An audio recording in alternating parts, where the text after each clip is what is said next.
A passenger jumps overboard, a water slide shatters, and a poolside fight turns CocoCay upside down. The cruise industry is making headlines for all the wrong reasons this week. Ahoy, travelers! It's Amy here with your weekly Cruise News Roundup and my thoughts on some of the biggest stories of the week. Let's start this week's news with a scary story from Royal Caribbean's Icon of the Seas. On August 7th, a major incident occurred on the Frightening Bolt water slide, one of the ship's attractions that's located on the Icon's Thrill Island neighborhood. An acrylic glass panel shattered, leaving a jagged hole in the side, causing water to gush onto the deck below. And the chaos was caught on video, with passengers shouting in panic to stop others from sliding down. One guest was injured with skin lacerations from the incident and received medical attention on board. In a statement, the line said, "Our team provided medical care to an adult guest when acrylic glass broke off a water slide as the guest passed through the slide. The guest is being treated for his injuries." The water slide is closed for the remainder of the sailing, pending an investigation. Of course, this incident has the cruise community talking, and I want to hear your take. Have you been on the Icon of the Seas? Have you been on this particular water slide? And does this make you worried about water slide safety on cruises? I would have never even thought this would be something that needed to be worried about. Drop your thoughts in the comments below. Let me know what you think. Holland America is pulling out all the stops to celebrate 80 years of cruising in Alaska, and their 2027 season is shaping up to be something special. They're rolling out 140 sailings from May to September with a mix of classic and brand new itineraries. We're talking 14-day voyages, extended port stays in certain places like Ketchikan and Juneau, and even new routes between Seattle and Vancouver. Ships like Koningsdam, Noordam, and Eurodam will be hitting iconic spots like Glacier Bay and Hubbard Glacier. This is going to offer breathtaking views and then unique cultural experiences, something Holland America is known for. They're also bringing back fan favorite events like onboard cultural performances and Alaskan cuisine nights. This milestone season is a big deal for Holland America as the first major cruise line in the region. So for those of you who've cruised Alaska, what's the one thing you loved most? Is anyone thinking of cruising on one of Holland America's 2027 Alaskan cruises? Let me know. MSC Cruises is making waves with a major overhaul to its drink packages. Announced recently, the line is ending the Easy Plus drink package. Now, this mid-level alcoholic drink package included cocktails, protein shakes, spirits, cordials, beers, and non-alcoholic drinks, bottled mineral water, and wines by the glass. Now, the updated package options apply to all MSC ships, so if guests have already purchased the Easy Plus package for an upcoming sailing, that will be honored. But as of August 1st, it's no longer an option to purchase. The Easy package, the lowest level alcoholic drink package, was already discontinued at the end of 2024. MSC Cruises explained that this change is part of their ongoing efforts to simplify their product offerings and make decision-making easier for their guests. Drink packages are a big deal for a lot of cruisers, especially those who love sipping cocktails by the pool or grabbing a specialty coffee in the morning. Other cruise lines like Royal Caribbean and Carnival have also tweaked their packages and drink offerings recently, so we may be seeing more of this. Now, have you ever used MSC's drink packages, or are you planning to try the new ones? What's your go-to cruise beverage? Let me know in the comments. Now, honestly, most of the lower level packages, if a cruise line offers like different levels of packages, usually the lower leveled ones are so limiting that we would choose to level up. They would be good for someone though who mainly drinks beer, because oftentimes a lot of the cocktail choices are way too limited. Most cocktails end up being more expensive than the cap on that drink package price, and so you end up paying a couple of dollars extra for a lot of your drinks anyway. Now, speaking of drink packages, some have noticed a change in the pricing of Carnival's Cheers package. Now, what was advertised as $82.54 a day per person pre-cruise is now only $69.95. a price some will recognize. Now, it wasn't that long ago that Carnival raised its prices on the package, but did they really? No. Carnival had just added that 18% gratuity to the price, a charge that is not optional and was added at checkout. Now, this change was in response to a California bill that went into effect back in June 1st of last year, 2024. Now, it required businesses to display the full price of a product or service up front, including all unavoidable fees. Cruise lines did the same thing with taxes and port fees, making it easier for cruisers to know what their cruise was going to cost in the end, or at least closer to it. But Carnival was the only line that added those hidden fees to its drink package. None of the other lines were doing that. So it looked like Carnival had raised their price significantly when they hadn't.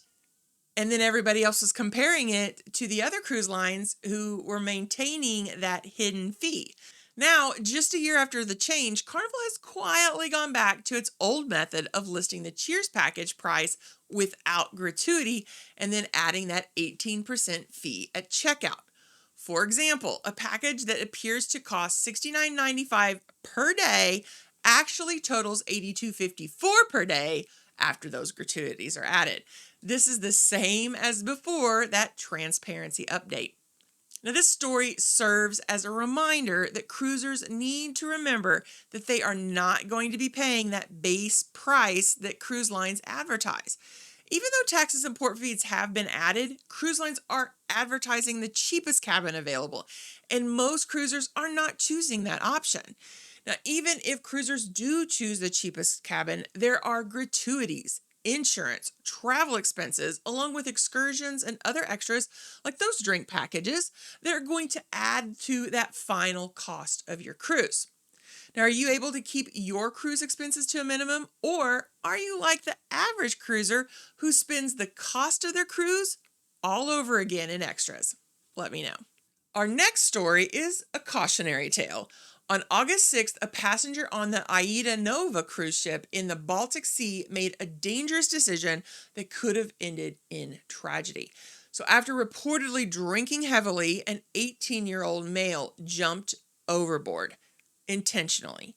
Now, immediately a rescue operation began. Now, thanks to the quick thinking of the Aida Nova crew and nearby vessels, the passenger was pulled from the chilly Baltic waters and brought safely back on board. No serious injuries were reported, but the incident has reignited conversation about alcohol consumption and safety at sea. Cruise lines have strict protocols for overboard situations, which are thankfully rare and are not something that cruisers should be concerned about if they follow safety protocols and common sense. So in this incident, witnesses say that the teenager had joked with friends about jumping overboard earlier that same evening.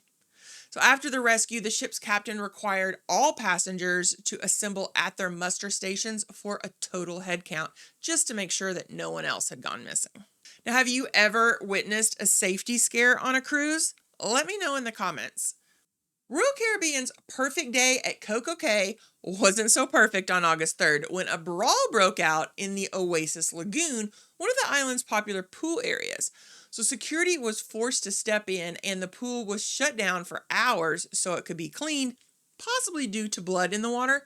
At least a dozen or more guests were involved in a fight that broke out in that freshwater pool. Video posted online shows fist flying, yelling, profanity, pushing, slaps, and other physical violence between multiple adults, even some hair pulling.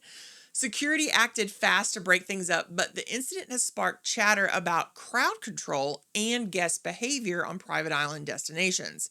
There were 2 ships docked at CocoCay during the incident, the Utopia of the Seas and the Jewel of the Seas. Now, both these ships were sailing 3-night weekend getaways, which once again brings up the question as to whether or not these short itineraries lend themselves to becoming booze cruises or party cruises. Now, while I'm not saying that fights don't happen on longer cruises, they do. I don't think they'd happen quite as often. I do think that these shorter cruises on resort lines like Royal and Carnival have a different atmosphere than 7- and 8-day cruises. Now, it's likely that these guests will be banned from cruising on Royal Caribbean in the future and could even be charged by Bahamian authorities.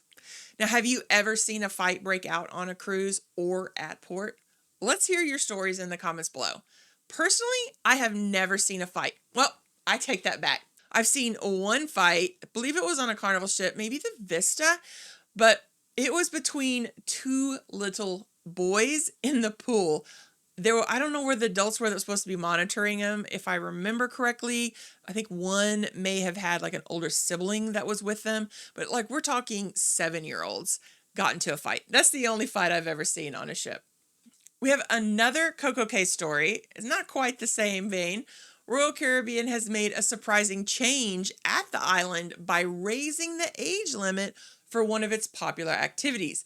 The announcement came on July 30th that the line is restricting 16 and 17-year-olds from driving wave jets, even with parental consent. The line sent an email to passengers that were booked on excursions, and it stated, due to a recent change in local government regulations in the Bahamas, the minimum age required to operate a wave jet is now 18 years old. And they apologize for any inconvenience it may have caused guests for their plans. Now, this new law will also affect similar excursions on other cruise lines in the Bahamas. It is likely that this law is a reaction to the U.S. government advising visitors not to rent jet skis in the Bahamas after several recent incidents, one that ended in a fatal crash at Half Moon Cay. Now, the president of the Bahamas Hotel and Tourism Association said, we've been pressing for improved regulations in the water sports industry for a long time. Safety is the single biggest issue. Now, do you have kids who might be impacted by this new law? Let me know in the comments below. Now, I hope everyone has had a good week.